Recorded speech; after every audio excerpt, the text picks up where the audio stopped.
अब हम यहाँ पे अनदर वे यहाँ पे लिविंग को डिफाइन कर सकते हैं, मीन्स लाइफ को डिफाइन कर सकते हैं. So we can say that life can be expressed as a dynamic system. So ये हमने यहाँ पे लिखा है, life can be expressed as a dynamic system. So हम यहाँ पे लिख सकते हैं life is equal to, this is the function of M and G R comma E and T.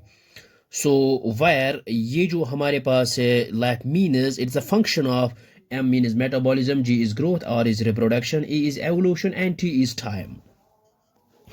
ये हमने यहाँ पे लिखा है, M is metabolism, G is growth, R is reproduction, E is evolution and T is time. So it means that life is a function of metabolism, growth, reproduction and evolution over time.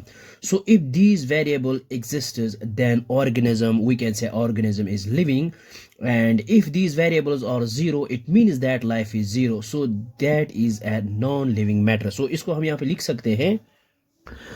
ये हमने यहाँ पे लिखा है, meaning life is a function of metabolism, growth, reproduction and evolution of over time. So if these variable exists, then we can say organism is living, and if these variables are zero, so life is equal to zero. That is a non-living matter. अगर हम यहाँ पे example लेंगे स्टून की, ये स्टून हमने example ली है. तो हम यहाँ पे जब पहला वेरिएबल देखें m, so metabolism is zero और ग्रोथ भी इज इक्वल टू ज़ीरो और आर जो है reproduction is equal to zero. यहाँ पे लिख सकते हैं हम life is equal to zero. अगर हम प्लांट की बात करेंगे, एम जो है, M is greater than zero, means metabolism is greater than zero, growth is greater than zero and reproduction greater than zero. Life is greater than zero. This is a living matter. अगर हम ultimate equation of life की बात करेंगे, तो हम यहाँ पे कह सकते हैं life is equal to metabolism plus growth plus reproduction.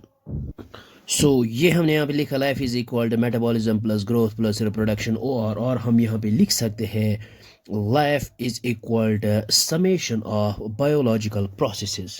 ये हमने यहाँ पे लिखा है, life is equal to summation of biological processes, means life is the sum of all biological processes working together. ये हमने यहाँ पे लिखा है, life is the sum of all biological processes working together. और हम यहाँ पे ये भी लिख सकते हैं, लाइफ जो है, life is directly proportional to metabolism. ये हमने यहाँ पे लिखा, life is directly proportional to metabolism. It means that if metabolism stops, then life is equal to zero. ये हमने यहाँ पे लिखा है, if metabolism stops then life is equal to zero. There is no life. हम यहाँ पे लिख सकते हैं dead organism.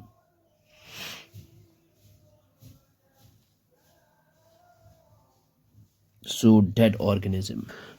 हम यहाँ पे ये भी लिख सकते हैं metabolism which is equal to summation of all biochemical reactions. Without metabolism, life stops. Biologists consider metabolism the most important defining property because all living organisms perform metabolic reactions. I hope आपको ये समझ में आया होगा. ये बहुत ही आसान है. Thanks for watching this video.